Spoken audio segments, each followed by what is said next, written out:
Hola a todos, bienvenidos de nuevo a otro episodio del Polvo al Veredicto. Soy su anfitrión Charlie Velasco, abogado asociado en la firma de Brighton Purcell LLP. Este podcast está dedicado a la epidemia acelerada de silicosis que afecta a los trabajadores que fabrican encimeras y otros productos de piedra artificial. En cada episodio exploramos temas importantes y cuestiones relacionadas con esta crisis de salud ocupacional, así como las demandas judiciales que hoy la acompañan. Hoy, en el episodio 6, hablaremos de la parte de veredicto, del título de nuestro podcast del polvo al veredicto. ¿Por qué los jurados conceden millones de dólares en daños en favor de los trabajadores de fabricación en sus casos contra los productores y proveedores de losas de piedra artificial?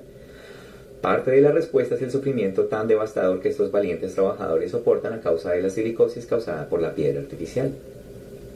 Hasta hoy, Brighton Purcell representa a casi 700 trabajadores de fabricación en muchos estados del país en sus casos de silicosis contra los productores y proveedores de losas de piedra artificial. En verano de 2024 obtuvimos el primer y hasta ahora único veredicto en favor de un demandante en el primer caso que llegó a juicio contra productores y proveedores de losas de piedra artificial, en el que el jurado concedió más de 52 millones de dólares a favor del demandante, nuestro cliente el señor Gustavo Reyes González. Además, hemos logrado acuerdos por millones de dólares para otros trabajadores de fabricación de piedra artificial en sus casos contra estos mismos proveedores y productores. Por lo tanto, para entender por qué los jurados están otorgando daños tan significativamente altos en favor de los trabajadores de fabricación de piedra artificial, debemos comprender qué presentamos en el juicio acerca de esta enfermedad tan devastadora. Como mencionamos en episodios anteriores, la jerarquía de controles de NIOSH, que funciona razonablemente bien para prevenir enfermedades causadas por la fabricación de piedra natural según los estudios publicados y realizados por pares, no logra prevenir la silicosis en los trabajadores que fabrican piedra artificial. Esto explica la prevalencia tan alta de la enfermedad en este grupo, especialmente si la comparamos con la incidencia casi nula que se observaba en los años 80 y 90, cuando en Estados Unidos únicamente se utilizaba piedra natural. En California, por ejemplo, el Departamento de Salud Pública ha identificado hasta esta semana 487 trabajadores de piedra artificial que han desarrollado silicosis, lo cual es coherente con las diferentes composiciones de ambas piedras, ya que, como comentamos, la piedra artificial y la piedra natural no tienen los mismos componentes. Por lo tanto, ya sea que se trate de un taller de fabricación que parezca perfectamente limpio y organizado o de un taller increíblemente polvoriento por todas partes, estamos encontrando una prevalencia muy alta de silicosis en estos trabajadores que han estado fabricando piedra artificial. Tal y como lo demuestran numerosos estudios publicados y revisados por pares, cuando las partículas diminutas de piedra artificial se inhalan, bajan por las vías respiratorias hasta llegar a los sacos de aire del pulmón, que son los alveolos. Y en un pulmón sano es ahí donde ocurre el intercambio de oxígeno cuando entra en la sangre y el dióxido de carbono cuando sale. Pero estas partículas continúan avanzando hasta los bronquiolos terminales, que son prácticamente los puntos más profundos del pulmón, y terminan acumulándose en esos sacos de aire. Si pudiéramos ver un alveolo y hacerle un corte transversal, notaríamos que tiene una membrana muy delgada que lo separa de los capilares. Y dentro de ese espacio viven unas células que se llaman macrófagos, que son células de defensa encargadas de limpiar los pulmones de cualquier cosa que no debería estar ahí, como por ejemplo un grano de polen. Sin embargo, las partículas de sílica de la piedra artificial, que son nanopartículas y están recubiertas con toxinas, son tan dañinas que matan esos macrófagos. Y cuando eso ocurre, el cuerpo intenta protegerse utilizando otros mecanismos de defensa, activando los fibroblastos, que son otras células que empiezan a formar un tejido duro, como una cicatriz, para tratar de encerrar esas partículas. El problema es que esa cicatriz se va acumulando dentro del pulmón y con el tiempo va afectando cada vez más su capacidad de respirar. Ahora bien, tradicionalmente con la piedra natural u otras fuentes de sílica, un trabajador después de muchas décadas podría desarrollar silicosis crónica. Y eso significa esencialmente que esos sacos de aire alveolares individuales, millones de ellos, que se han ido cicatrizando lentamente con el paso del tiempo, conducirían a esta enfermedad cicatrizal de los pulmones, que puede verse típicamente en una radiografía de tórax o en una tomografía computarizada o conocida como CT scan. La silicosis crónica fue una enfermedad realmente horrenda en las décadas de los 30, 40, 20 aquí en Estados Unidos, hasta el punto de que el gobierno federal impuso una regulación muy estricta y como resultado, para las décadas de los 70 y los 80, especialmente si miramos los trabajadores de fabricación de encimeras, la silicosis estaba prácticamente erradicada. Otro tipo de silicosis se llama silicosis de ganglios linfáticos y esta silicosis también se conoce como el canario en la mina de carbón. Y al igual que el canario le avisaba a los mineros cuando había gases peligrosos acumulados, porque si el canario se afectaba, pues los siguientes serían los mineros. Aquí los ganglios cumplen con ese papel de advertencia temprana. En esta fase la enfermedad aún no está en el tejido pulmonar, no es silicosis pulmonar todavía, sino es una afectación inicial de ganglios linfáticos. Estos ganglios son el primer órgano en volverse silicótico y funcionan como un aviso claro, y si el trabajador continúa expuesto a la sílica, es muy probable que más adelante desarrolle silicosis pulmonar. El primer estadio de la silicosis pulmonar se llama silicosis simple y puede verse en una radiografía, aunque con mucha más frecuencia se detecta en una tomografía computarizada o CT scan. Con la silicosis simple, el trabajador puede tener algo de falta de aire y también puede ser más susceptible a otras enfermedades como tuberculosis, neumonía y similares, y puede sentir síntomas parecidos a los del asma o la enfermedad pulmonar obstructiva crónica o EPOC, o puede no presentar ningún síntoma en absoluto. El último estadio de la silicosis se llama silicosis complicada o compleja y se asocia con fibrosis masiva progresiva o PMF por sus siglas en inglés. Y con esta fibrosis masiva o silicosis compleja, tantos de esos sacos de aire alveolares en los pulmones se han llenado de cicatrices que el trabajador literalmente se está asfixiando y siente una falta de aire extrema y es muy susceptible a otras enfermedades adicionales como tuberculosis, COVID, neumonía y otros problemas, y en general realmente no debería estar trabajando y de hecho ya no son capaces de trabajar, y aún así con frecuencia estos trabajadores siguen intentando trabajar para mantener a sus familias.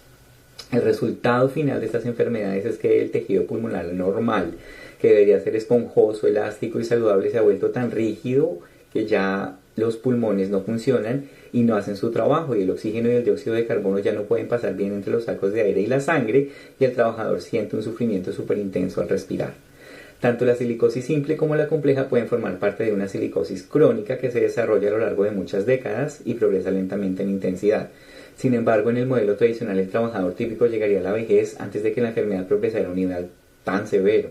Además, como ya mencioné, para las décadas de los 70s, 80s y 90s en Estados Unidos la silicosis crónica, ya fuera simple o acelerada, estaba prácticamente erradicada. Y si miramos específicamente a los trabajadores de fabricación que solo trabajaban con piedra natural, los estudios publicados y revisados por pares mostraban una incidencia de enfermedad de casi cero. Sin embargo, a partir de alrededor del 2010, cuando los productores y proveedores de losas de piedra artificial se tomaron por asalto el mercado existente de fabricación de piedra natural e introdujeron en el mercado ese producto defectuoso con contenido súper alto de sílica en forma de nanopartícula y otras toxinas, según los estudios publicados y revisados por pares, empezamos a ver una explosión literal de casos de silicosis. Así que en lugar de la silicosis crónica ya prácticamente erradicada, que ya no era un problema importante en Estados Unidos, ahora tenemos lo que se conoce como silicosis acelerada. Esto significa que el trabajador de fabricación, en vez de tardar décadas en desarrollar la enfermedad, si es que desarrollaba alguna, ahora la desarrolla después de apenas unos pocos años de exposición. Y además algunos trabajadores que fabrican piedra artificial desarrollan silicosis aguda, también conocida como PAP o proteinosis alveolar pulmonar, la cual puede aparecer después de solo unos pocos meses de exposición excepcionalmente alta a partículas de piedra artificial. Y en estos casos, además de las cicatrices asociadas con silicosis compleja, especialmente la silicosis compleja acelerada, en la aguda también vemos acumulación de líquido y en esencia el trabajador se asfixia y se ahoga al mismo tiempo. Y en la silicosis acelerada, ya sea compleja o aguda, el único tratamiento es oxígeno o un trasplante de pulmón. No existe cura. Esta es una enfermedad fatal y el trabajador empieza a asfixiarse tanto que necesita oxígeno 24 horas al día, queda atado a su máquina de oxígeno, y cuando se enferma lo suficiente como para calificar a un trasplante, entonces puede recibir un trasplante de pulmón, pero hay muchos problemas con ese trasplante del pulmón. El primero es que un donante con pulmones sanos y compatibles tiene que morir en un accidente. El segundo es que el trabajador no puede tener comorbilidades importantes, o sea, si es diabético, obeso o ha tenido cáncer, es poco probable que califique para un trasplante de pulmón. Si llega a calificar y aparecen pulmones disponibles, además el trabajador debe entrar en una lista de trasplantes y llegar a los primeros lugares. Y cuando por fin haya pulmones, tiene que sobrevivir a una cirugía súper agresiva. Después debe sobrevivir también días, semanas, meses posteriores a la operación con la esperanza de no contraer infecciones y de no morir de complicaciones propias con la cirugía, porque es una cirugía muy intensa. Por último, a diferencia de un trasplante de hígado o de riñón que suelen funcionar relativamente bien, a nuestro cuerpo no le gustan esos trasplantes de pulmones. Por eso el trabajador tiene que tomar una cantidad enorme de medicamentos, hasta 50 pastillas al día, incluyendo múltiples inmunosupresores, para evitar que el organismo rechace esos pulmones, porque no le gustan esos pulmones nuevos. Además, la persona que recibe un trasplante es muy susceptible a infecciones por hongos y otras infecciones que pueden ser una sentencia de muerte casi inmediata. Y a pesar de todos esos inmunosupresores que se toman para evitar el rechazo, con el tiempo esos medicamentos dejan de funcionar. Y después de aproximadamente 5 años, aunque en algunos casos pueden ser menos, 2, 3, 1, en otros casos más, 7, 8, 9 o 10, lo que dice la ciencia en promedio es que alrededor son 5 años. Y esos pulmones trasplantados van a fallar y serán completamente rechazados, y entonces el trabajador bien morirá o tendrá que pasar de nuevo por todo el proceso del trasplante de pulmón. Imaginémonos este escenario: un trabajador de 30 años logra calificar para un trasplante, sobrevive a la cirugía, a las semanas y meses posteriores, y aún así el cuerpo sigue luchando contra el rechazo sin que aparezcan complicaciones por una infección o por hongos.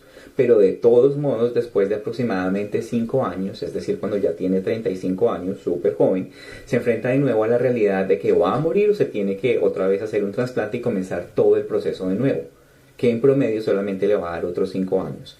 Así que estos trabajadores de fabricación se enfrentan a una enfermedad nueva, creada por el ser humano, que según los estudios publicados y revisados por pares, está causada por completo por este producto, que es un producto de moda pero que es innecesario, y que además se introdujo en un mercado que ya existía, que era el de la fabricación de encimeras de piedra natural.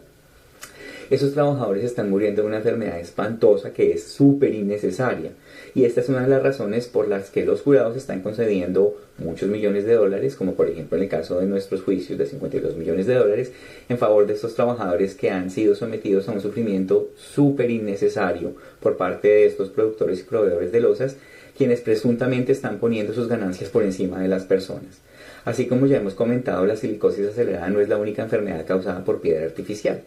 También causa cáncer de pulmón, enfermedad pulmonar obstructiva crónica, enfermedad renal crónica y varias enfermedades autoinmunes. La más común de ellas es la artritis reumatoide. También causa sarcoidosis, y estos trabajadores que tienen silicosis corren un riesgo significativamente mayor de padecer tuberculosis y otras infecciones por hongos. En episodios posteriores, cuando analicemos el aspecto del veredicto, del polvo al veredicto, hablaremos de las causas de acción de la negligencia, de la responsabilidad por productos defectuosos, del aspecto legal de estos casos, y abordaremos el tema del conocimiento. ¿Qué sabían los productores y proveedores de las losas de piedra artificial y desde cuándo lo sabían? Muchísimas gracias por acompañarnos en este episodio del Polvo al Veredicto. Soy su anfitrión Charlie Velasco, abogado asociado en la firma de Brighton Purcell LLP. Recuerden darle like a este video, suscribirse y compartir. Y para cualquiera de ustedes que hable inglés, lo invito a escuchar la versión en inglés de este podcast conducida por mi buen amigo y socio de la firma legal de Brighton Purcell, James Nevin. Muchísimas gracias. Hasta luego. Este podcast contiene comentarios subjetivos y la libertad de opinión, con el objetivo de provocar la reflexión y el debate, así como comentarios de investigación que buscan esclarecer asuntos de interés público para informar a la audiencia y fomentar la participación cívica, la rendición de cuentas y la transparencia. Hallazgos resultantes de una investigación diligente, la verificación de datos y el análisis de material disponible públicamente, incluyendo noticias, registros públicos, entrevistas, investigaciones personales, experiencias, literatura médica y científica publicada y revisada por pares, regulaciones y hallazgos de autoridades sanitarias gubernamentales y otras fuentes accesibles. Las conclusiones extraídas reflejan la interpretación del creador de dicha información y se presentan de buena fe. No pretenden difamar ni perjudicar la reputación de ninguna persona, grupo, empresa o entidad, sino que constituyen alegaciones que los fabricantes y proveedores de las losas de piedra artificial reconocen como refutadas. El discurso de este contenido está protegido por la primera enmienda de la Constitución de los Estados Unidos, privilegio de litigio, sea CC 47B, privilegio de información justa, sea CC 47D1, anti-SLAPP, CCP 425.16 y la doctrina de uso justo, sección 107 de la Ley de Derechos de Autor de 1976. Este podcast y todo su contenido son propiedad exclusiva de Brighton Purcell LLP y están protegidos por las leyes aplicables de derechos de autor y marcas registradas. Queda estrictamente prohibido el uso, la reproducción, la distribución o la explotación no autorizada de este contenido total o parcial, sin autorización expresa por escrito. Todos los derechos son reservados.